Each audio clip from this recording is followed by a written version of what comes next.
इस समय मनुष्य की बड़ी दुर्दशा हो रही है। महापुरुषों के वचन। दुर्दशा किसे कहते हैं?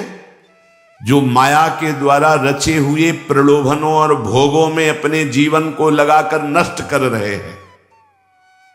बड़ा गर्व, सर्दी का समय है और एक चैन पड़ी है सोने की, तो यहां तक की बटन खुली है, क्योंकि उसे खोल के दिखाना है कि हम सोने की चैन पहने हैं।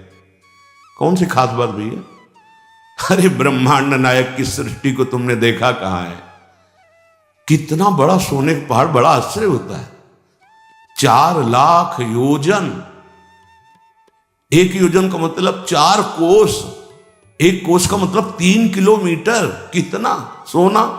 एक छोटी सी सोने की जंजीर तो पूरी छाती खोले कि देख लो सोने की जंजीर है।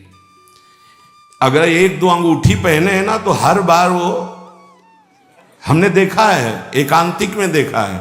आपकी बड़ी कृपा है कि आप देखो हम अंगूठी पहने हैं, जैसे उससे कोई प्रभाव होगा क्या? कुछ नहीं प्रभाव। यहां तो कुछ कह रहे हैं, बड़ी दुर्दशा है मनुष्य जाति की इस समय। क्या?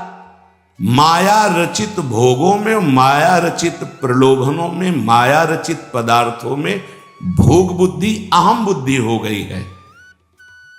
ये भोग विलासता नष्ट करने के लिए तुम्हें मनुष्य शरीर मिला था। तुम अंदर ही अंदर खोखले होकर अपना नाश कर रहे हो। बहुत दया लगती है जब ऐसे, तो लगता है आपको भगवान की कृपा से जो अमूल्य श्वासें मिली, जहां आप इन श्वासों का नाम जप कर दिव्य पद प्राप्त कर सके, वहां तुम ऐसे किस काम के? गांव में पहले बैंक के लॉकर तो थे नहीं, तो दीवालों में सोना गाड़ देते थे। मर गए और जब दूसरों ने जमीन खरीदी और मकान बनाया तो करोड़पति बन गए। क्या जीवन रहा? पूरे जीवन कंजूसी करके, जोड़ करके दीवाल में गाड़ के मर गए या बैंक में जमा करके मर गए। थोड़ा होश में, तुम्हारे पास क्या है जो तुम लेके जा रहे हो? जरा देखो क्या है। अगर नाम जप नहीं है, धर्म नहीं है, भगवत आराधना नहीं, तो खोखले हो। तुम्हारे पास क्या है? आज धर्म के नाम पर पाखंड का तांडव हो रहा है। महापुरुषों के वचन किसी से दबते नहीं। जैसे गुरुजन डांटते हैं ऐसे ही डांट रहे हैं। आज धर्म के नाम पर पाखंड का तांडव हो रहा है। हृदय मेरा कांपता है ये देखकर कि मेरी समाज का क्या होगा। संतों को अगर दुख होता है तो समाज को देखकर दुख होता है। प्रभु पर विश्वास नहीं, शास्त्र का स्वाध्याय उस पर श्रद्धा नहीं, और संतों का शासन नहीं, मन मानी केवल कर्म, सर्वतंत्र स्वतंत्र भगवान की आज्ञा का उल्लंघन करते हुए मन मानी आचरण, दूसरों के उन्नति के मार्ग में भारी रोड़ा पैदा करने वाले ये पाखंड, दंभ स्वयं गिरते हैं और जो इनके चक्कर में पड़ जाए उनका भी नाश कर देते हैं। आप गए और औरों घालहि, जो कहूं सतमार्ग प्रतिपालहि। ये दंभपूर्ण राक्षसी वृत्ति का विकास होता चला जा रहा है। ऊपर से बड़े सौम्य, शांत, चिकने, स्वच्छ दिखाई देंगे, अंदर बड़ा गंदगी भरी है। विषयाशक्ति और विषय भोगों की कामना, मान प्रतिष्ठा धन, इसकी चाह, बातें ज्ञान की, क्रियाएं अज्ञान की, बातें परम पद की, आचरण नरक जाने की। बड़ा दुख हो रहा है, ऐसा महापुरुष जन कह रहे हैं। बाहरी सभ्यता बहुत जोर की, आंतरिक सभ्यता का नाश हो चुका है। बाहरी सुंदरता बड़ी जोर की, रंग लेके गालों में लगाते हैं। दर्शन अब जब इस समय आते तो दर्शन करते, रात्रि में गाल में रंग लगाने की जरूरत क्या है? संत दर्शन के लिए आए हो तो तुम्हें यहां गाल में, तुम्हारे लाल गाल कौन देखेगा? अरे यहां लाडली लाल के गाल देखने वाले भाई, ये जो नगर है वृंदावन प्रेम नगरी है, यहां लाडली लाल के कपोल देखने वाले हैं। जहां से गौर कांति प्रकट हो रही, श्याम कांति प्रकट हो रही है, जो बड़े बड़े ब्रह्मबोध संपन्न महापुरुषों के चित्त का अपहरण करके बलात् अपने अधीन कर लिया। कृष्णात् परम किमपि तत्त्वम हम न जाने। आप संयम से भगवत आराधना कीजिए, आपकी दृष्टि सुंदर होगी। चेहरा तो मांस खाने वालों का भी चमकता है, चेहरे की चमक साधना नहीं होती, साधना की चमक दृष्टि होती। तुम्हारी दृष्टि कैसी है? तुम्हारे नेत्र बताते हैं कि तुम्हारी स्थिति कहां है। साधु चमड़ा देख के नहीं पहचानता है, साधु दृष्टि देख के पहचानता है। आज हमारी सुंदरता बढ़ रही लेकिन हृदय असुंदर हो रहा है।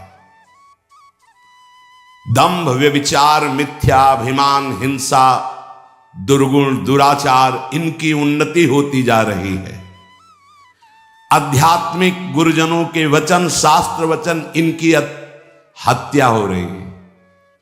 न गुरुजनों के वचन न शास्त्र के वचन, इनका नाश किया जा रहा है, माना नहीं जा रहा। धन्य भाग है जो मान रहे हैं। सर्वव्यापी सर्वप्रिय सर्वमय सर्वानंदमय प्रभु ने तुम्हें मानव दे भारत भूमि में खास करके इसलिए दी है कि तुम अपने दुखों को मिटाकर परम सुख में स्थित हो जाओ। उसके लिए एक सीमाएं रखी गई हैं धर्म की। भोगों को सीमा में बांध दिया गया है। अगर उन सीमा के अंतर्गत धर्मयुक्त भोगों का भोग भोगते हुए, नाम जप करते हुए अपने जीवन को व्यतीत करोगे तो तुम्हारे सारे पाप नष्ट हो जाएंगे। तुम्हें अन्य अलग कुछ नहीं अनुष्ठान करना पड़ेगा। नाम जप मात्र से तुम्हें एक महान आनंद के भोक्ता बन जाओगे। तुम समस्त बंधनों से मुक्त हो जाओगे। ज्यादा कठिन नहीं है, बस धर्मयुक्त सीमा में रहकर नाम जप करना है। पर आजकल पता ही नहीं कि धर्म किसे कहते हैं। कोई बिरला ही महापुरुष जानता है, नहीं तो धर्म के नाम पर केवल वासनाओं की पूर्ति का खेल खेला जाता है। ये महापुरुषों के वचन हैं, जरूर सुनने चाहिए। कड़वे हैं पर बहुत औषधि का काम करेंगे। महापुरुष ये नहीं सोचते कि सामने वाले को बुरा लगेगा। हम चाहते कि बुरा लगे और तुम अच्छे बनो, बुरा लगे तुम गंदी बातों को छोड़ो। आज धर्म के नाम पर अपनी वासनाओं की पूर्ति का ढोंग किया जाता है, दंभ किया जाता है। कुछ बिरले ऐसे महापुरुष जन हैं जो धर्म को जानते हो, धर्म पर चलते, धर्म के लिए प्राण बलिदान किया जाता है। उस प्रभु को तुम धोखा देना चाहते हो जो तुम्हारे अंदर बैठा है, जो सर्वज्ञ है, सर्वांतर्यामी है। कौन देखता है यहां? अरे क्या वो देख रहा है जो निर्णायक है। उसको किसी वकील या गवाह की जरूरत नहीं है। वो तुम्हारे अंदर बैठा देख रहा है। जहां तुम संकल्प कर रहे हो वहीं वो देख रहा है। जो गुरु से डरता है, भगवान से डरता है, वो माया से निर्भय हो जाता है। जो गुरु से नहीं डरता, माया उसे बरबस बलात् ऐसे आचरण कराती कि रात दिन डरना पड़ता है और दुर्गति प्राप्त होती है। भगवान का नाम बहुत दिव्य है। अभी तक जो गलती हुई उसका सुधार करने के लिए आपको अवसर दिया है। ये जो सत्संग मिल रहा है कृपा पात्रों को मिल रहा है, जिनके कानों में सत्संग पहुंच रहा है और उनको विश्वास है कि इस हमारा कल्याण करने के लिए भगवान ने हमारे कानों तक ये सत्संग पहुंचाया है। अब लो नशानी अब ना नशई हूं। अब तक जो गलती हुई अब नहीं करेंगे। भगवान नाम को भूल करके, धर्म की अवहेलना करके कोई भी हो उसका सर्वनाश पतन निश्चित है। सर्वनाश का तात्पर्य होता है ये जो तुम्हारी श्वासें मिली, तुम्हें बुद्धि मिली, दोनों खत्म हो जाएंगी। ज्यादा अपराध बन जाएगा, काल मृत्यु हो जाएगी। ये श्वासें बहुत कीमती है। देखो अभी अवसर मिला है तो तुम्हें माया समझने नहीं दे रही। जहां ये शरीर छूटा फिर तुम्हारे बस की कोई बात नहीं बनी। तुमको जबरदस्ती अवश्य में भोक्तव्यम कृतम कर्म शुभाशुभम, दंड भोग, जब जेल मिल जाती है ना तब तुम्हारी कुछ नहीं चलेगी। जो